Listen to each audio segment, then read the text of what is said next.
اعوذ باللہ من الشیطان الرجیم بسم اللہ الرحمن الرحیم الحمد للہ رب العالمین اللہم صل علی محمد وآل محمد وعجل فرجہم والعن واہلک اعداءہم اللہم صل علی حجتک وابن حججک وولیک وابن اولیائک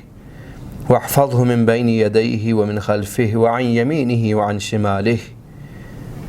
وعجل فرجہ فرجا عاجلا قریبا کلمح البصر او هو اقرب۔ محترم ناظرین، آپ کی خدمت میں یہ عرض کرنے کی توفیق اللہ نے عطا کی کہ امام زمانہ عجل اللہ تعالیٰ فرجہ شریف کے حوالے سے کہ جب آپ کا تذکرہ ہوتا تھا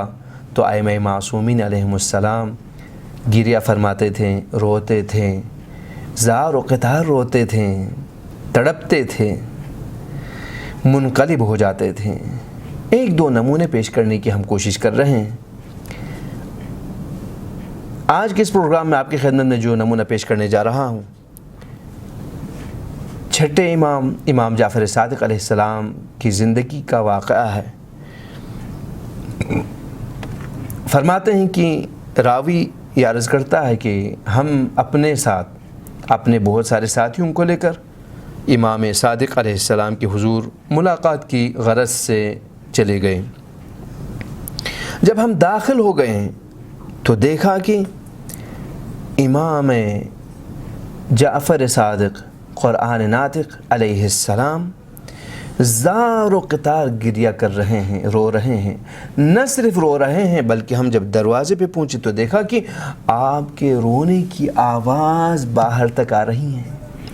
اس حد تک امام کے رونے کی اس حالت اور کیفیت کو ہم نے پہلے نہیں دیکھا تھا۔ فاستارت عقولنا، یہاں تک کہ ہم امام کے گریہ و زاری کی اس وجہ کو نہ جاننے کی وجہ سے صرف اور صرف امام کو اس حسن اندوہ کی حالت میں دیکھ کر ہمارا عقل ہمارے ہاتھوں سے نکلنے والی تھی، یعنی ہم اتنے پریشان ہو گئے۔ اس وقت اسی نالے و بکا کی حالت میں امام علیہ السلام، امام صادق علیہ السلام نے جو کچھ فرمایا، وہاں سے ہم سمجھ رہے تھے کہ امام کیا فرمانا چاہتے ہیں۔ خطاب کر رہے تھے اس خاتم الاوصیاء سے جو اس امامت کی کڑی کو اگر گنتے جائیں تو آخری کڑی، آخری ستارہ امام زمانہ مہدی منتظر عجل اللہ تعالیٰ فرجہ الشریف کا نام لے کر ان کی طرف مخاطب ہو کر ارشاد فرمانے لگا امام صادق علیہ السلام، سیدی، زمانے کا امام ہے امام جعفر صادق علیہ السلام۔ اس زمانے میں رسول گرامی اسلام صلی اللہ علیہ وآلہ وسلم کے وصی ہیں، جانشین ہیں، امامت کے اس سلسلے میں وقت کا وہ امام ہیں۔ امام صادق علیہ السلام کے بعد امام موسیٰ کاظم، امام علی بن موسیٰ رضا، امام محمد تقی، امام علی النقی، امام حسن عسکری، 5 اماموں کے بعد چھٹے آنے والے امام کا ذکر ہو رہا ہے۔ اس وقت امام صادق علیہ السلام ان سے خطاب ہو کے ارشاد فرما رہے ہیں، سیدی، میرے آقا اور سردار۔ قربان جائیں امام صادق علیہ السلام کے اس فرمان پہ۔ مجھے اور آپ کو یہ سمجھا رہے ہیں، سکھا رہے ہیں کہ اس آخری امام کو اگر پکارنا ہے تو سب سے چھوٹا لفظ یہ ہوگا، اس طرح پکاریں، میرے آقا اور سردار، یعنی میں آپ کا غلام آپ کی خدمت میں عرض کر رہا ہوں، سیدی غیبتک نفت رقادی، میرے آقا، آپ کے غیب کے پردے میں جانے کا واقعہ سن کر، وہ خبر سن کر، اس دوران کو جان کر مجھ جعفر صادق کی نیند اڑ گئی ہے، اڑ چکی ہے، یعنی میری نیند حرام ہو چکی ہے۔ یعنی ہم جس غیبت کے دوران میں زندگی گزار رہے ہیں، امام زمانہ کے غیبت کے پردے میں ہوتے ہوئے ہم جو وقت دے رہے ہیں، اپنی زندگی گزار رہے ہیں، ہمیں امام زمانہ کی حضور کتنا ہمارے دل میں تڑپ ہونا چاہیے، کتنے ہمارے ہر سانس پہ امام کا تذکرہ ہونا چاہیے۔ امام صادق علیہ السلام اس وقت یعنی 1100 سال پہلے 1200 سال پہلے، 1300 سال پہلے، یعنی امام صادق اس وقت فرما رہے ہیں کہ آپ کی غیبت میری نیند چھین چکے ہیں۔ وَضَيَّقَتْ عَلَيَّ مِہَادِي، میں جعفر صادق آرام سے بستر پہ سو نہیں پاتا، گویا کانٹیں چبھ رہی ہیں میرے بدن کو۔ کیوں؟ اس لیے کہ میں خبر سن رہا ہوں کہ میرا بیٹا آخری زمانے میں آئے گا تو وہ غیب کے پردے میں ہوں گے۔ یعنی کیا کچھ اس غیب کے پردے میں ہوتے ہوئے امام زمانہ کو جھیلنا پڑ رہا ہے۔ وَابْتَزَّتْ مِنِّي رَاحَةَ فُؤَادِي، میرے دل میں کوئی سکون اور چین باقی نہیں رہا ہے۔ سیدی، میرے آقا اور مولا، امام صادق خطاب فرما رہے ہیں امام زمانہ سے، غیبتک اوصلت مصابی بفجائع الابد۔ اللہ اکبر۔ اے میرے سردار و سرکار، اے آخری زمانے میں آنے والے خاتم الاوصیاء، آپ کے غیب کے پردے میں جب آپ ہوں گے اس وقت آنے والی مصیبتوں اور مشکلات اس حد تک سخت، سنگین اور فجیع ہیں کہ ان مصیبتوں کو میں دیکھ رہا ہوں تو آپ کی مصیبت کو میں ابدی پا رہا ہوں، یعنی بہت طولانی پا رہا ہوں۔ اس لیے کہ وَفَقْدُ الْوَاحِدِ بَعْدَ الْوَاحِدِ يُفْنِ الْجَمْعَ وَالْعَدَدِ، یہ کہ بعد دیگرے میری اولاد میں سے آنے والے ائمہ، یہ کہ بعد دیگرے شہید ہوتے جائیں گے، اس کے بعد آپ کی باری۔ یہاں پہ سیرفی عرض کرتا ہے کہ میں نے امام کے حضور عرض کیا کہ مولا، آپ آخری زمانے میں آنے والے اس ہستی کو خطاب کرتے ہوئے کیوں اتنا رو رہے ہو، کیوں اتنا نالہ و فغاں؟ وہ کون سی چیز ہے جس نے آپ کو رلایا ہے، جس نے آپ کی آنکھوں سے آنسو نکالا ہے؟ وہ کیا ہے؟ وہ کون سی شے ہے؟ وہ کیا کچھ ہے؟ اس وقت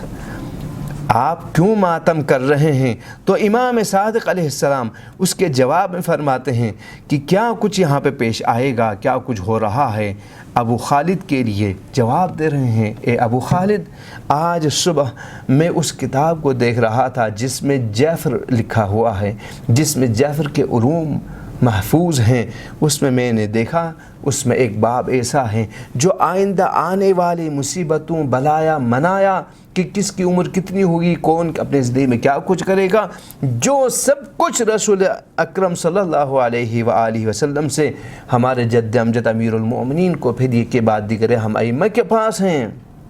اس میں جب دیکھ رہا تھا، قیامت تک آنے والے حالات کو میں پڑھ رہا تھا، تو درمیان میں نے دیکھا کہ یہ کے بعد دیگر آنے والے ائمہ میں ایک وقت ایسا آئے گا جہاں پہ ہمارے آخری جو چراغ ہوگا اس کی ولادت ہوگی، اس کے بعد ان کی غیبت کا زمانہ شروع ہوگا۔ وہ زمانہ اتنا طولانی ہوگا اور اس دوران اس طولانی غیبت کی وجہ سے اتنی مصیبتیں آئیں گی مومنین پہ، اتنے امتحانات ہوں گے کہ زمانے میں مومنین اپنے راستے بھٹک رہے ہوں گے، شک و شبہات کے اندر گر رہے ہوں گے۔ ایک طرف شک و شبہ اپنی جگہ پہ، ایک طرف مومنین کے قتل اور ان کے اوپر آنے والی مصیبتیں ایک جگہ پہ، اگلے جانب دوسری طرف دشمنوں کی یلغار، تیسری جانب دیکھا جائے تو جو دشمنان اہل بیت ہیں ان کی روز بروز اہل بیت کے ماننے والوں پر ڈھائے جانے والے ستم، ہر مصیبت پہ امام کا دل دکھ جاتا ہے۔ تو امام فرماتے ہیں کہ اس وقت جب میں دیکھ رہا تھا کہ وہ زمانہ، وہ غیبت کا زمانہ جس میں بہت سارے مرتد ہو چکے ہوں گے، دین چھوڑ چکے ہوں گے، میں اس حالت کو دیکھ کر اپنے اس آخری فرزند پر رو رہا ہوں اور میری آنکھوں نے آنسو بہانا شروع کیا، میں تڑپ اٹھا اور رونے لگا۔ امام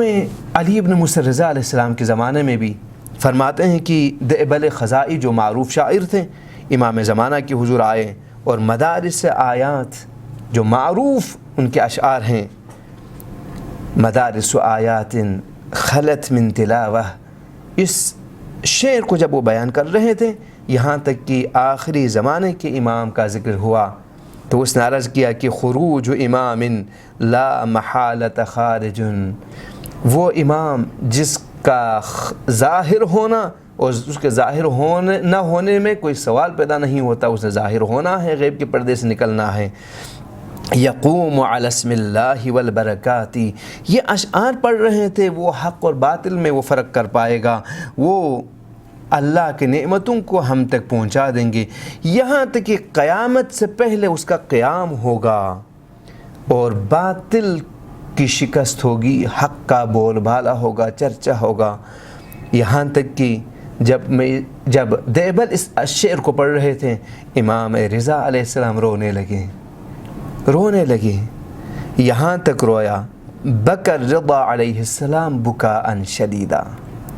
ہر وہ امام معصوم جن کے حضور امام زمانہ کا تذکرہ ہوا ہو، جن کی نظروں سے امام زمانہ جل اللہ تعالیٰ فرجہ شریف کا اسم گرامی گزرا ہو، وہ شدید گریہ کرتے تھے، روتے تھے، یہاں تک کہ کافی دیر تک رونے کے بعد امام رضا علیہ السلام نے سر مبارک جو جھکایا ہوا تھا اٹھا لیا اور میری طرف دیکھ کر فرمایا، یا خزاعی، اے دیبل خزاعی، نطق روح القدس على لسانك بهذين البيتين، اے خزاعی یہ جو دو ابیات بیت تم نے شعر کے پڑھے نا، خصوصاً امام زمانہ کے حوالے سے، جبکہ یہ پورے اشعار قابل قدر ہیں، ائمہ معصومین نے ان کی قدر کی ہیں، فرماتے ہیں یہ جو دو آخر میں بیت تو نے پڑھا نا شعر کے، جس میں امام کا جو تذکرہ کیا نا، جانتے ہو امام کون ہیں؟ یہ وہ اشعار ہیں، یہ جو وہ دو بیت ہیں، جو شعر ہیں، یہ وہ شعر ہے جس کو روح اللہ کے حکم اس کے انتظار میں، اور ہم وہ افراد میں سے ہیں، ان افراد میں سے ہمارا تعلق کہ ہم صرف اور صرف دور سے اپنے دل کی گہرائیوں سے آہ نکال کے امام زمانہ کے حضور عرض عقیدت کر سکتے ہیں۔ اسی طرح سے یہاں پہ امام فرماتے ہیں کہ ان کی غیبت اتنی طولانی ہو جائے گی کہ اس غیبت کے اندر بہت سارے مشکلات ہمارے دوستوں کو، چاہنے والوں کو دیکھنے میں ملیں گی۔ اسی کے ساتھ ہم انشاءاللہ اگر زندگی رہی، توفیق رہی، تو اس گفتگو کا اگلا حصہ آپ کی خدمت میں بعد میں پیش کریں گے، اور یہاں پر امام زمانہ کے ظہور کے لیے دعا کرتے ہوئے اللہم عجل لولیک الفرج فرجا عاجلا قریبا کلمح البصر او هو اقرب کہہ کر خدا حافظی کرنا چاہیں گے۔ والسلام علیکم ورحمۃ اللہ وبرکاتہ۔